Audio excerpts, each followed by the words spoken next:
Saudações a vocês que me acompanham neste canal, sejam bem-vindos ao PL MMA 65.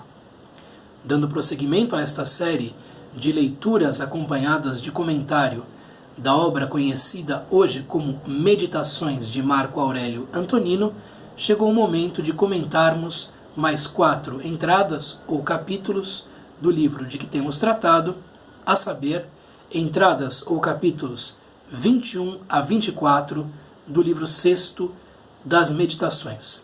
Como sempre, a tradução de que faremos uso é a de Dona Virgínia de Castro e Almeida, que está em domínio público, e você pode acompanhar a leitura por meio do trecho que nós colocamos aqui na descrição do vídeo. Então vejamos o que Marco Aurélio tem a dizer de si para si nestas 3 meditações mais breves. 21. Se alguém pode convencer-me e provar-me que penso ou procedo mal, regozijo-me de ter assim um ensejo de me corrigir, porque procuro a verdade, que nunca fez mal a ninguém, e aquele que persiste no seu erro e na sua ignorância, experimenta um mal. Aqui Marco Aurélio coloca de si para si que procura a verdade, que está aferrado na sua busca pela chamada aletheia, a verdade de que falavam os filósofos gregos. E por estar justamente empenhado na busca pela verdade e não empenhado em outras buscas, em outras procuras, ele pode suportar o que por muitos seria tido como humilhação, ele pode suportar, dizia eu, ser corrigido por outrem. Ele tem, portanto, uma posição de, por assim dizer, humildade, de reconhecer quando está errado e quando a outra pessoa fala com acerto ou com sabedoria. Se Marco Aurélio de fato acreditava nisso, se de fato esta era a disposição geral do seu caráter, ou se ele está colocando aqui uma espécie de compromisso de si para si, se ele está colocando as suas intenções de si mesmo para si mesmo, não nos é dado saber a esta altura das coisas, a esta altura da história.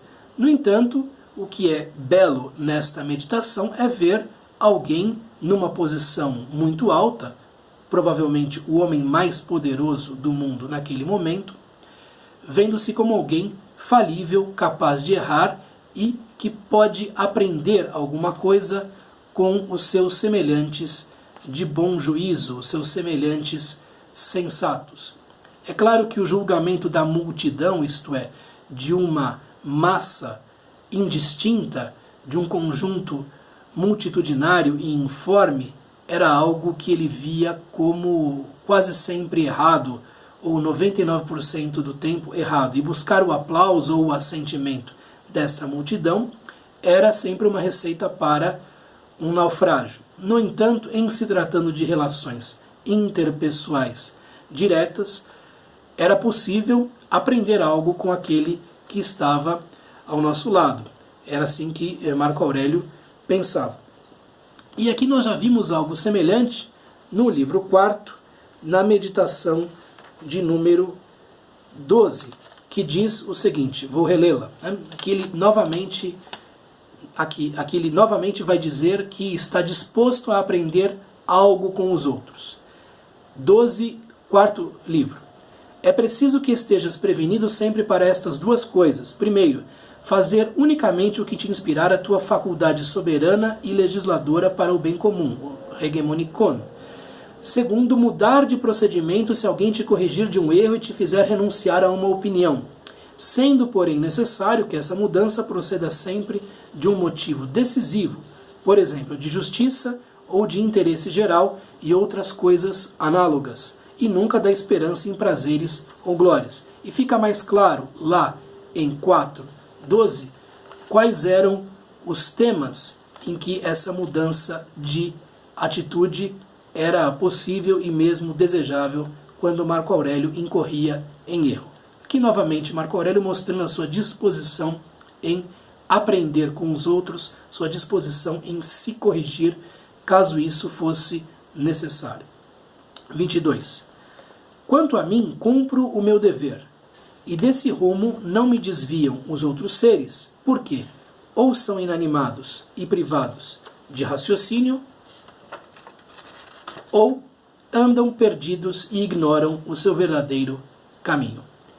Mais uma meditação de Marco Aurélio, em que o tema do dever aparece em primeiro plano, é um dos temas que perpassam toda a obra, há um entrelaçamento do tema do dever, do cumprimento do papel social, do cumprimento daquela ideia de justiça estoicamente concebida, com o cosmos, com a vontade, por assim dizer, com as intenções, por assim dizer, do cosmos, da natureza, com um quadro metafísico. Então, o dever do ser humano, muito pequeno, se conecta com um quadro maior que a física estoica, né, metafísica que a gente usa como um termo mais genérico, mas que a física estoica coloca como aquilo que é real.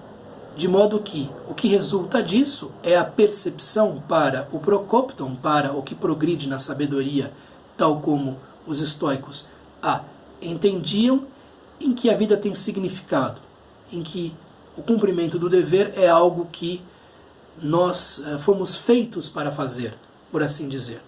Quanto a mim, cumpro o meu dever, faço a minha parte.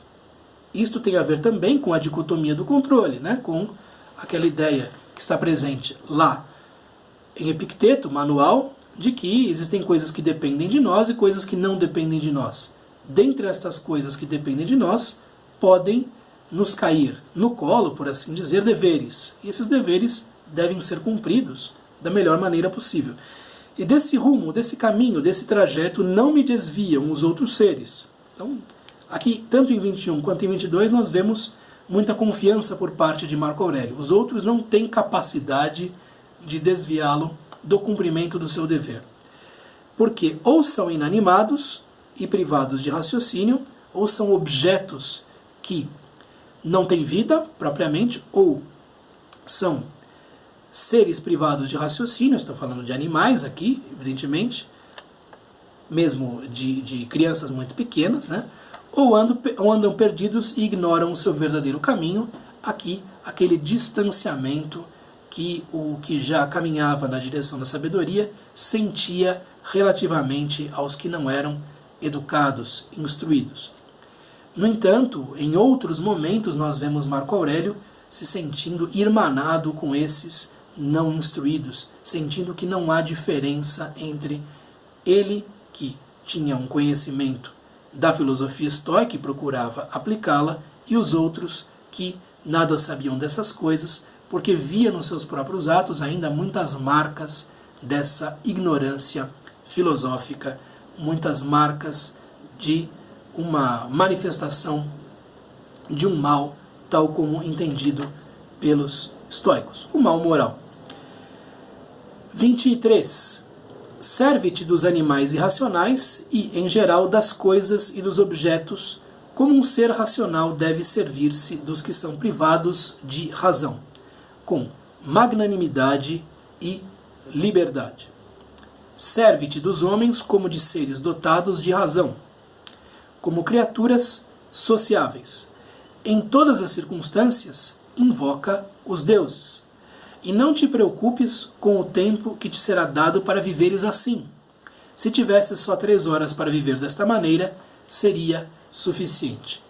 Aqui nós vemos Marco Aurélio colocando de si para si o modo como ele deve se relacionar com as coisas, com os objetos inanimados, com os animais irracionais, com os seres humanos e com os próprios deuses, aqui entendidos como seres que encarnam a vontade do cosmos, que encarnam os desígnios da natureza.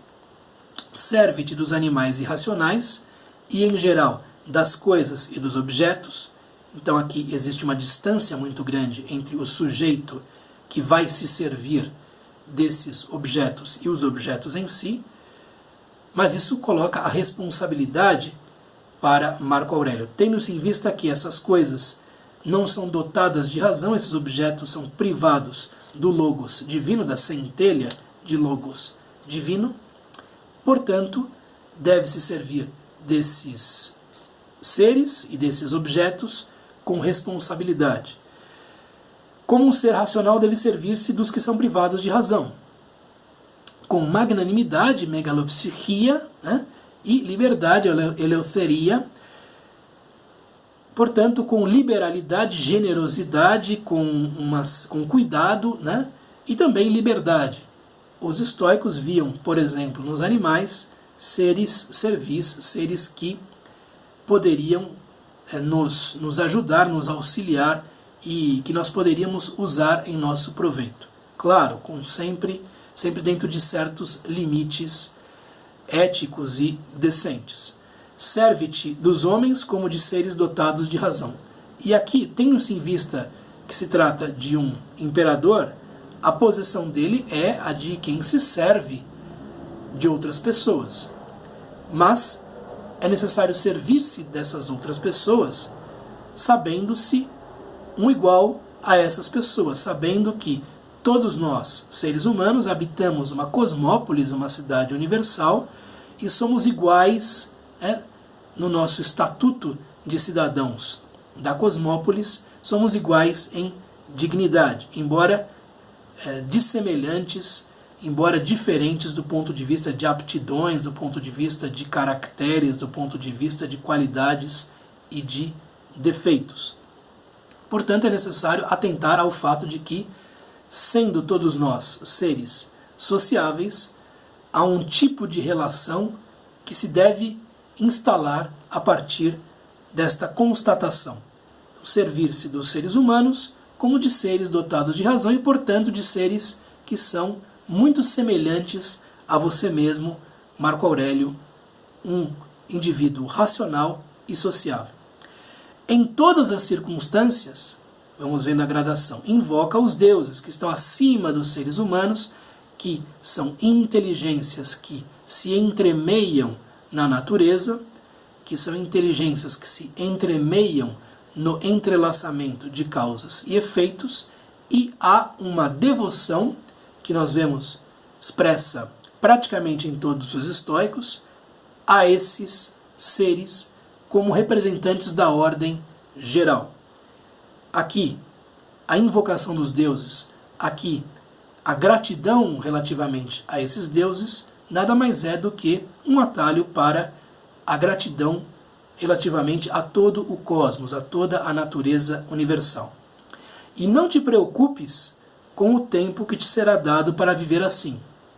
Se você servir-se dos animais e objetos inanimados com magnanimidade e liberdade, respeitando a posição inferior desses seres e coisas, se você se servir dos seres humanos, visto que é um imperador, alguém que tem uma posição de mando, com respeito ao fato de que todos nós somos irmãos e cidadãos da mesma cidade universal, da mesma cosmópolis. E se você compreender que faz parte de uma natureza universal e demonstrar isso por meio de uma espécie de piedade relativamente aos deuses, você estará cumprindo o seu papel de ser humano, a sua função de ser humano, o seu dever, como ele coloca na meditação 6.22, a anterior.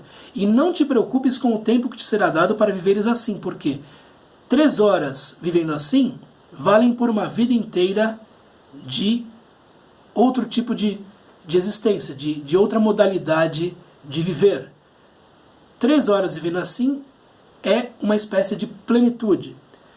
Se tivesse só 3 horas para viver desta maneira, cumprindo perfeitamente o seu papel, chegando a areté, chegando à excelência humana, aqui descrita nestas 3 relações com as coisas e pessoas circunstantes, se tivesse só 3 horas para viver desta maneira, seria suficiente. O que é importante, portanto, não é a quantidade de dias que vamos viver, e sim a qualidade da vida que temos ainda pela frente. Se vivermos 3 horas plenamente se vivermos 3 horas identificados com a virtude, se vivermos 3 horas gozando tanto a eudaimonia, a felicidade, quanto a própria serenidade prometida como um efeito da virtude pelo estoicismo, teremos cumprido o nosso papel. Que Marco Aurélio, mais uma vez, relativiza a questão da duração da vida humana, colocando-a na régua da qualidade do que se vive. E, novamente, em 24, nós vamos ter uma daquelas meditações em que Marco Aurélio diz que tanto os poderosos quanto os sem poder morrem. A morte é um grande equalizador de todos os seres humanos, igual a tudo, e, portanto, as posições que os seres humanos ocupam, na verdade, nada dizem relativamente ao caráter das pessoas, ao encontro possível dessas pessoas com a areté, a excelência ou virtude.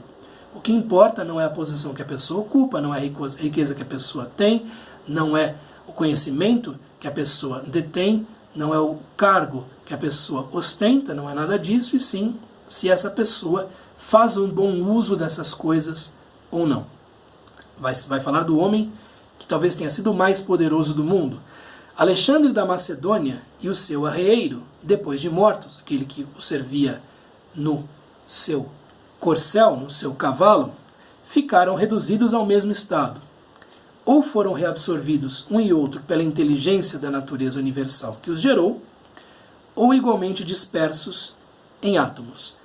Novamente aqui, aquele dilema que Marco Aurélio coloca de si para si em certos pontos das meditações, opondo uma visão providencialista ou providencial dos estoicos a uma visão de realidade caótica e casual dos epicuristas. Ele quase sempre opta pela visão dos estoicos, por acreditar que existe um propósito por trás das coisas, um propósito entremeado à própria estrutura da realidade.